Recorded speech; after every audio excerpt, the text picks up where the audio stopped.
Alex Mashinsky, CEO of Celsius, getting 12 years, count them, 12 years, federal prison for fraud.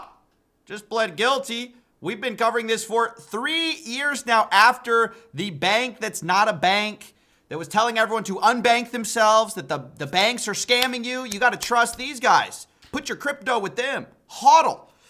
They stole your money. They had taken on a bunch of risky loans, not told the customers. The CEO was selling the sell token off the side. It's a long story. We have probably hours of content on it.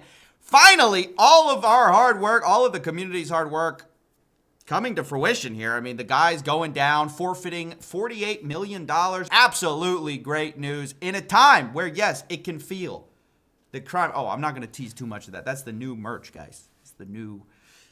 Just gonna tell you, it feels good. It feels comfy. We're not finished designing yet. But back to what I was saying. In a time where things can feel, yes, very much like, okay, we're just letting everyone get away with everything. At least we have some old cases that we're settling. Like this happened 3 years ago. And there's a little bit of justice here, I gotta say. Now, I gotta remind you guys, sometimes the problem with the justice system is, the good thing is you get due process, whatever. The problem is, it's so long from the crime to the punishment that nobody really cares by the time the punishment. You have to remind people what these people did. So consider this kind of a crime rewind. I want to start doing this when these guys go down. We need to all gather around the fire, the void, and we need to all remind each other, what did this guy do again? And oh yeah, he's a real dirtbag. Because I think you get lost. I mean, the pieces of the story, even while prepping for the story, I had to go rewatch my own videos. I was like, what? Like, I shocked myself. I was like, well, that's pretty bad. So to start, Alex Mashinsky was kind of a guy who was a tech entrepreneur. And his big thing was he positioned himself as against the banks. Like those evil banks who are stealing all your money. You're giving them your hard-earned money. They're loaning it out. They're making all this money. Why don't you make that money? I'm going to start a crypto bank that's not a bank, and I'm going to give you all the yield that your bank's been hiding from you the whole time. That was the pitch, basically. Banks are not your friend. But Alex is your friend? Yes. And then they really encourage people, don't ever take your money out. Like, put your money in, we'll make you more money, but don't ever take it out. In fact, they had a thing called HODL mode, where, like, hold on for dear life, that's like the crypto saying, but it would actually lock you from your assets in order to, I think the idea was to prevent you from trading too much. But just basically it just made it harder to get your money out. That was the feature of the website. Now the whole time while you're hodling, Celsius is just paying you money to stick your funds there. So the question is, well, how are they making the money to pay you money? Well, it turns out they were reloaning out your assets. So you put your money on there, and like a bank, they were reloaning out your assets. But because they wanted to attract a ton of customers, they're one of these tech companies that was trying to blitz scale, Red flag, by the way. If anyone ever tells you blitz scale, run. But anyways, they were trying to do that. And so they made really high returns for people that were unsustainable. And so in order to try to not lose so much money, they were just bleeding money, paying out these yields, telling everyone, don't withdraw your funds, please, we can't afford that. They also started to try to make more money by making riskier and riskier loans. And when some of those loans ended up failing or, going the wrong way, Celsius didn't disclose that to users and instead lied to customers and told them, no, everything's fine. While in fact, everything was not fine. They were deeply underwater. And by the time everyone found out, the company was in billions of dollars of debt. And by the way, at the time, people were starting to guess that maybe these risky loans that they were giving out weren't gonna do so well. Peter Schiff actually had this viral interview with Mashinsky where he's like, where's the yield coming from on this thing? You're saying you're paying out all to attract customers, right? But where's the money coming from? How do you earn yield on Bitcoin? What do you do to generate income on that Bitcoin? I'm happy to spend an hour with you. Yeah, you're trading it. You've got to be taking tremendous amount of risk. The Bitcoin itself doesn't generate any yield. It does, just like any other asset can generate yield. Gold. No, but what earnings does the Bitcoin generate? Gold generates 5.5% at Celsius yield. No, tokenized what gold. What are you doing to generate that? You must be taking tremendous risk to generate those returns. Of course You're you not are. taking measures. Okay. You're not, you know, All right. of course you must be. Look, Yeah, not such a good look. Now, of course, that wasn't all. They didn't just have risky loans. They also had their own token. They had this thing called the Cell Flywheel. Their token, ironically, for a company that told you to hodl, was called Cell.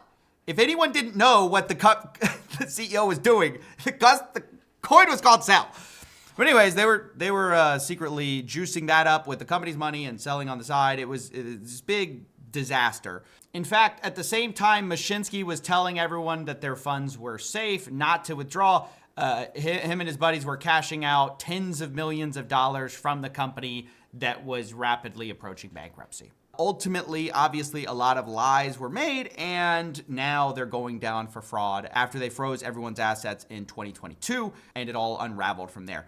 But I think the worst thing, maybe the worst thing I've ever seen in crypto, and that's saying a lot, was when the CEO, Alex Mashinsky, his wife, sold these shirts. Because obviously, I'm showing you a little bit, I'm teasing the new merch today. Here's the new merch Alex Mashinsky's wife was selling, okay? Look, CoffeeZilla goes through hard times. We sell you cool shirts. Mashinsky goes through hard times. This is what you get. A shirt that literally says unbankrupt yourself. Because their motto was unbank yourself, right? And they, all these people, it's terrible. Millions of people had unbanked themselves, gone with Mashinsky, and then after they get bankrupted, the bank that's not a bank goes bankrupt, they sell a shirt that says unbankrupt. I mean, oh, it was so bad. I was talking to so many people at the time, and like this was the thing that they were like, oh, these people need to pay. I mean, there was so much like hatred about that, obviously. Because what kind of psychopathic thing do you do where you convince everyone, hey, come, I'm playing my flute, like come into my la la land of crypto yields that it's going to make you so much money. You scam them, you bankrupt yourself, and then they can't get their money out, and then you sell this shirt. I mean, just incredibly, but I've never seen anything like that before or since. It's like unbelievable. It's like if Bernie Madoff sold shirts after the collapse that was like, you know, hey, like, you figure out what a Ponzi scheme is, dummy? Like it's crazy. It's on that level of completely psychopathic. So I think this really is a shining moment for the people who trusted Mashinsky, who put their trust in him. We have interviews. I'll play a few at the very end here, but it's just absolutely incredible. Here's the press release. And here you can see what I just told you. Celsius's financial stability, they lied about it, and they rigged the price of Celsius's crypto token, obviously so the founders could, part of the reason was so the founders could cash out a bunch of money. In addition to the prison term of 12 years, Mashinsky was ordered to pay $48 million. Now look, I know people are gonna quibble with this. SBF got 25 years. Is 12 years enough? Is it too much? I think that's a lot of time. I mean, I do, and I dislike the guy immensely. I think he's old, and I think that's, anyway, I think it's tough, but fair. When you defraud this many people, you should expect to go to jail for like a decade plus. I mean, the guy literally lost people billions of dollars. You can't do that and just get away with it, and it's good to see that the regulators who brought this case in 2022 were allowed to carry it out amongst a very tough time in CoffeeZilla history. Let's be honest. It's been a tough one. Tough year for CoffeeZilla. We're living in a catch and release time. You catch the Hawk Tua rug pull, you think, oh, this is gonna cause, nope, we're not investigating. Why would we? When people lost money, right? So it's open season for all this stuff, hence the merch, but we still gotta celebrate when we do have wins. Probably gotta celebrate harder, honestly. So in the spirit of that, I wanna leave you with some of the victims who I asked, what do you think should happen to Alex Mashinsky? And here was their response. These are real people who lost real money with Celsius. What he was running as a Ponzi, I do believe he should face jail time, and the people that were also involved with it that were enabling that behavior. There needs to be an example set, or we're going to see more of these grifters in this space, like Sam Bankman-Fried and others who just take advantage of people who believe in the technology, who believe in innovation. And you're not supposed to steal people's money, just plain and simple. You know, it's called theft. It's a Ponzi scheme. Just being stripped of all of your wealth like that, emotional, psychological torture. You ruined people's lives, Alex. You ruined their lives, man. I've seen so many people who are retired. I've seen people who are disabled. I saw people who are basically in like different types of countries that their average salary might be $100 a month and they lost $1,000 and they don't even know how to feed their families. I've seen people who are literally on the verge of being homeless, if not homeless already. And you see this CEO who is gloating about this and taking money out. I think without a doubt, if like the justice system prevails, Alex should be in jail.